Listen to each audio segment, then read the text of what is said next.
Picture the Gulf Coast of Texas, normally alive with tankers hauling cargo across the world. But today, an eerie stillness lingers. A small group of massive ships sits motionless on the horizon.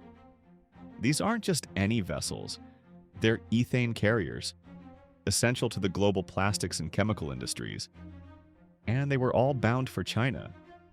Their idle state signals something far more serious than bad weather or logistical hiccups.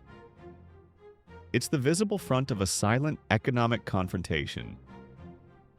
Billions of dollars in trade have been frozen overnight, not by force, but by policy.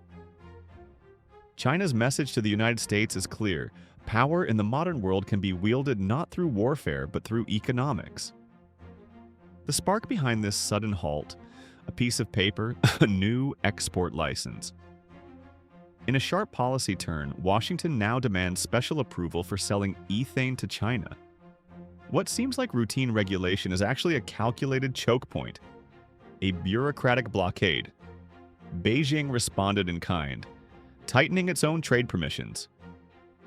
Together, these moves have transformed a once free flow of commerce into a trickle controlled by state officials.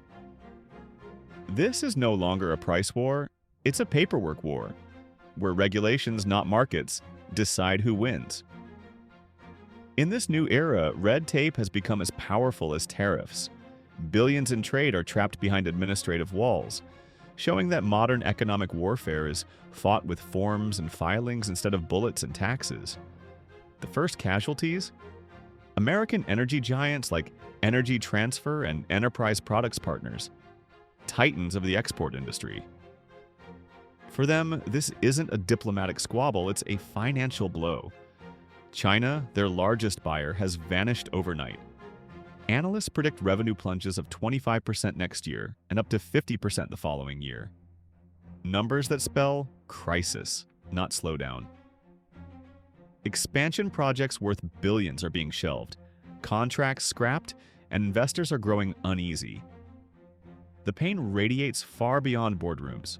When exports stop, producers face a brutal reality. Ethane must be either stored at high cost or sold off cheaply as ordinary fuel. It's like offloading top-shelf whiskey at the price of tap beer. Profits collapse, budgets shrink, and layoffs loom.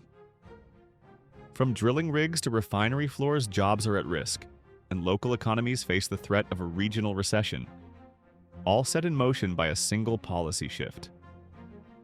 Yet on the other side of the ocean, China's decision isn't reactionary. It's strategic. It fits neatly into its long-term economic vision known as dual circulation, aimed at reducing reliance on foreign imports and shielding its industries from external shocks. For decades, China powered global manufacturing using foreign technology and resources. Now it's building economic self-sufficiency, a fortress economy. By throttling U.S. ethane imports, Beijing is accomplishing two objectives: demonstrating strength in negotiations with the West and forcing domestic industries to adapt. The government is pouring billions into developing alternative supply chains and fostering closer ties with Middle Eastern energy producers. It's a short-term strain for a long-term transformation, a deliberate restructuring of its industrial base so that no single country, not even the United States, can hold it hostage again. This unfolding standoff reshapes a fundamental question of global economics.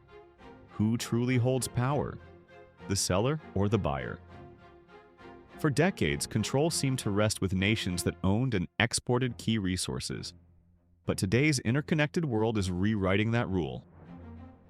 In a market where the buyer can switch suppliers or reshape industries, leverage increasingly belongs to those with purchasing power. And that shift may redefine global trade for years to come. The United States holds a unique position as the world's only large-scale exporter of ethane, a result of its shale gas revolution. But China possesses an equally powerful counterweight. It's the planet's largest and most essential buyer. This dynamic isn't just about one commodity, it's about influence through scale. China's demand is so immense that its absence leaves a void impossible to fill quickly, giving Beijing a potent form of reverse leverage. By simply reducing demand, China can destabilize an entire sector of the U.S. energy industry. American producers whose operations depend on continuous exports to China can't easily replace that market. No other nation can absorb such vast quantities of ethane or match the infrastructure to process it. It's a stark reminder that in today's interconnected economy, your best customer can swiftly become your toughest negotiator or your greatest vulnerability. And as these two economic giants lock horns, the ripple effects are being felt worldwide. Out of this disruption, new winners are emerging. Middle Eastern nations like Saudi Arabia and Qatar see an opening too good to ignore. With immense energy reserves and strong political alignment with Beijing, they're stepping forward as potential replacements for U.S. suppliers, transforming a commercial deal into a deeper strategic partnership with China. Meanwhile, chemical manufacturers in Europe and India are watching the fallout closely. If American ethane prices collapse due to oversupply, these companies could buy it at deep discounts, boosting their profit margins and giving their industries a new competitive edge on the global stage. This clash is no longer confined to the US and China. It's reshaping global trade routes and alliances. The ethane standoff represents more than a market dispute. It marks the collapse of the old just-in-time globalization model that prioritized cost and speed above all else. For decades, nations chased efficiency, building intricate, far-reaching supply chains that left them vulnerable to geopolitical shocks. Now, a new philosophy is taking hold: just in case. Governments and corporations are willing to sacrifice efficiency for resilience, investing in backup suppliers and regional production to safeguard against sudden disruptions. It's the end of the cheap, seamless global economy and the dawn of a more fragmented, costlier, but more secure one. As for resolution, the ethane impasse won't be settled in isolation. It's now a bargaining chip in a larger geopolitical negotiation. In the world of great power diplomacy, issues are rarely solved one at a time. Washington could relax its licensing restrictions in exchange for concessions elsewhere. Perhaps improved access to China's markets for semiconductors or agricultural exports. This practice, known as linkage, is how modern superpowers trade leverage across multiple fronts, turning energy disputes into diplomatic currency. Ultimately, the fight over ethane isn't the final act.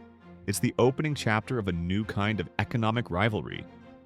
It reveals how the next generation of conflicts will be fought not over oil or steel, but over specialized, often overlooked resources that power critical industries.